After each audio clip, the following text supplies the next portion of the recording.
بسم اللہ الرحمن الرحیم۔ آخری 10 دن میں لیلۃ القدر رکھی ہے، اعتکاف رکھا ہے۔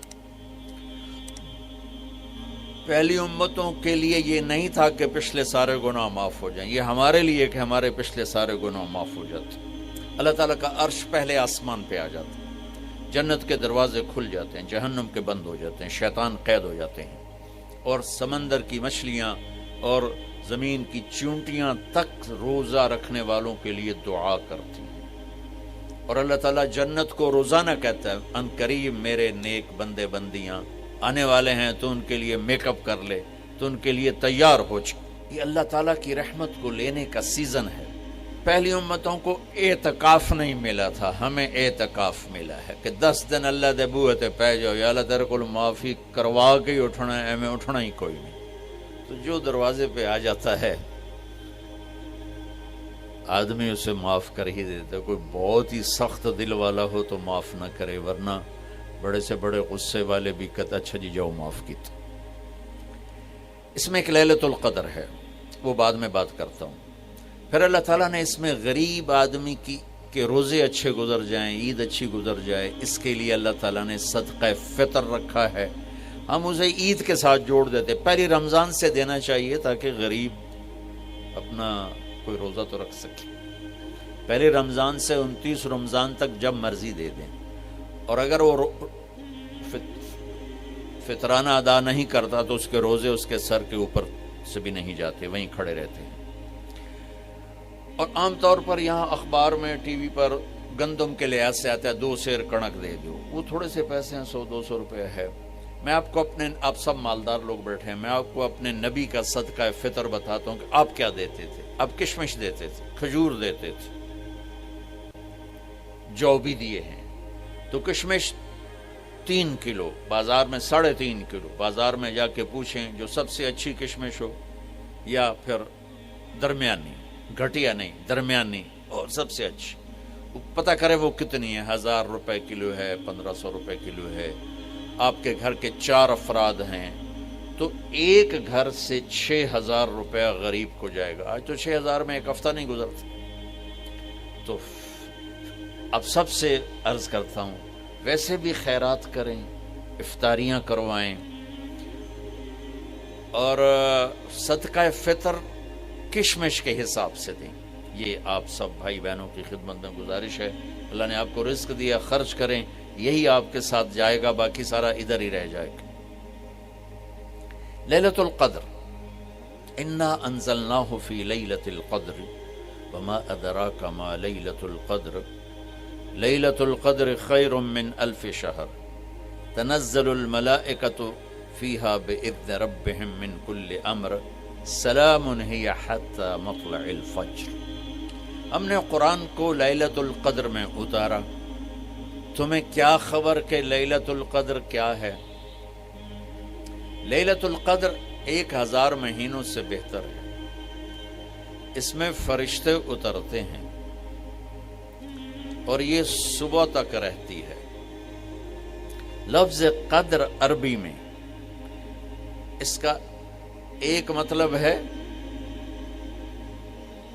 قیمت۔ سبحان اللہ۔ تو اللہ نے کہا میں تمہیں بتاؤں، آپ سب تاجر بیٹھے ہو، لیلۃ القدر کی قیمت کیا ہے؟ 1000 مہینوں سے بہتر ہے، 1000 مہینوں سے بہتر ہے۔ اب 1 روپے پر 1000 نفع لے سکتے ہیں؟ دنیا میں کوئی ایسا کاروبار ہے؟ جو ہیروئن بیچتے ہیں وہ بھی نہیں لے سکتے۔ اور میرا اللہ کہہ رہا ہے 1 رات 1000 مہینے، یعنی کوئی 82-83 سال۔ یہ تو آ گیا پہلا قدر۔ دوسرا اس کا مطلب ہے تنگ پڑ جانا، تنگ پڑ وقت فقدر علیہ رزقہ۔ تو تنزل الملائکۃ فیہا، تنزل الملائکۃ والروح فیہا، کہ اس رات اتنے فرشتے اترتے ہیں کہ زمین تنگ پڑ جاتی ہے۔ سبحان اللہ، اتنے فرشتے آتے ہیں زمین تنگ پڑ جاتی ہے۔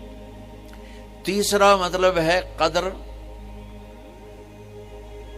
مقدار کو، تو اللہ تعالیٰ نے اس کا آخری مطلب بھی بتایا، سلام ہی حتی مطلع الفجر، کہ یہ فجر کی نماز تک، فجر کی اذان تک یہ رہتی ہے۔ 3 مطلب ہیں قدر کے، تینوں اللہ نے قرآن میں کور کیے۔ قیمت کیا ہے؟ 1000 مہینوں سے بہتر۔ تنگی کیا ہے؟ فرشتوں سے زمین بھر جاتی ہے۔ مقدار کیا ہے؟ صبح صادق۔ لیلۃ القدر 27 کی نہیں ہوتی، 21، 23، 25، 27، 29۔ اب یہ 5 راتیں جاگنے چھٹ، آپ لوگ تو ویسے رات کے بادشاہ ہو، جاگ لو۔ تو لیلۃ القدر مسجد میں نہ گزارو، گھر میں گزارو۔ یہ مسجدوں میں اشتہار لگ جاتے ہیں، فلاں کے ساتھ شب قدر گزاریں، فلاں حضرت کے ساتھ شب قدر گزاریں، پھر ادھر کوئی صلاۃ تسبیح پڑھ رہا ہے باجماعت، عورتیں صلاۃ تسبیح کی جماعت کرا رہی ہیں، اور پتہ نہیں اور کتنی عجیب و غریب قسم کی عبادات شروع ہو جاتی۔ یہ نفلی عبادت ہے، میرے نبی گھر میں پڑھتے تھے۔ آپ نے اشراق کے سوا ہر نفل گھر پڑھا، ہر سنت گھر میں پڑھی، تو آپ لیلۃ القدر کو یہ مستورات بھی آپ بھی اکٹھے ہو کے نہیں منانا، الگ الگ مصلی بچھا کر اپنے اللہ سے رونا دھونا کرو، اپنے اللہ کو منانا کرو، میں بھی کروں آپ بھی کریں۔ نوافل کی، جیسے ابھی شب برات گزری تو اشتہار تھے، میں جا رہا تھا ادھر غلام آباد میں، ایک جنازہ ہو گیا تھا، تو اشتہار فلاں حضرت کے ساتھ شب برات گزاریں، فلاں مسجد میں شب برات گزاریں، فلاں جگہ شب برات گزاریں۔ بھائی وہ گھر میں منانے کی ہے، مسجد میں نہیں۔ میرے نبی نے نفلوں کو تنہائی میں ادا کیا، فرض کو مجمع میں ادا کیا۔ لیلۃ القدر میں جاگنا نفل ہے، اور پھر جب کٹھے ہو جائیں گے لوگ اور عورتیں تو پھر ساتھ غیبت بھی چلے گی، اور ایک غیبت کا بول ساری رات کو اڑا کے رکھ دے گا۔ مردوں یا عورت کٹھے ہو جائیں، غیبت سے تو بچتے نہیں، نہ ہی رک سکتے ہیں۔ سندھ سے ہم بائی روڈ آ رہے تھے، کراچی سے بائی روڈ جماعت تھی، تو وہ راستے میں بڑی غیبت کریں، نوجوان تھے سارے نئے نئے، میں چپ کر کے سنتا رہا۔ جب کوئی 2 دن گزر گئے نا، تو ہمارے پاس بڑی وین تھی، میں نے کہا بچوں ایک نصیحت کرتا ہوں، غیبت نہ کیا کرو، مذاق کرو، ہنسا کرو، کھیڑا کرو، غیبت نہ کرو۔ تھوڑی سی میں نے اس پہ بات کی تو بڑے متاثر ہوئے، کہا جی ٹھیک ہے انشاءاللہ آئندہ بالکل نہیں کریں۔ کوئی آدھا گھنٹہ گاڑی میں سناٹا رہا، آدھے گھنٹے کے بعد ایک بولے مولانا یہ غیبت نہ کری تو پھر گلاں کی کریے۔ یہ میرا کلچر ہے، لہذا عورتیں عبادت کے لیے بھی اکٹھی ہوں گی تو غیبت شروع ہوگی، مرد مسجد میں اکٹھے ہوں گے وقت ضائع ہوگا، غیبت شروع ہوگی۔ میرے بھائی بہنوں، ہر نفل کو گھر میں گزار، اپنے گھر کو بابرکت بناؤ، اپنے گھروں میں نفل پڑھو، تلاوت کرو، ذکر کرو۔ صرف اشراق کے نفل میرے نبی مسجد میں پڑھتے تھے 2 رکعت، باقی ہر نفل آپ نے مسجد میں ادا کی۔ تو یہ چند چیزیں رمضان کے متعلق میں نے عرض کی ہیں۔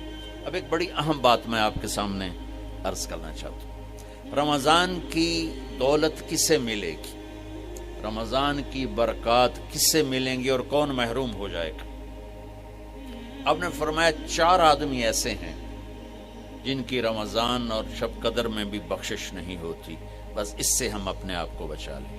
کون ہے یا رسول اللہ؟ آپ نے کہا مدمن خمر، شراب کا عادی، کبھی کوئی پی لے توبہ کر لے، میں اس کی اجازت نہیں دے رہا ہوں، مدمن کا لفظ ہے جو روزانہ شراب پیتا ہے، اس کی رمضان میں بخشش نہیں۔ عاق لوالدیہ، جو ماں باپ کا نافرمان ہے، اس کی بخشش نہیں۔ قاطع الرحم، رشتہ داروں سے لڑنے والا، اس کی بخشش نہیں۔ المشاحن، دل میں بغض رکھنے والا، اس کی بخشش نہیں۔ ہر وہ چیز جو میرے آپ کے لیے نقصان دے اللہ نے حرام کر دی، ہر وہ چیز جو میرے آپ کے لیے مفید ہے اللہ نے حلال کر دی۔ سود حرام کر دیا۔ ہماری پاکستان کی معیشت نہیں، پوری دنیا کی معیشت ڈوبی پڑی، سارے ملک قرضوں پہ چل رہے ہیں، سود نے پوری دنیا کو تباہ کر دیا۔ تو میرے اللہ تعالیٰ نے، آپ دیکھتے نہیں، میرا اللہ کہتا ہے فَأَذَنُوا بِحَرْبٍ مِّنَ اللَّهِ وَرَسُولِهِ، اگر سود نہیں چھوڑو گے تو میرے اور میرے رسول مل کر تمہارے خلاف جنگ کریں گے۔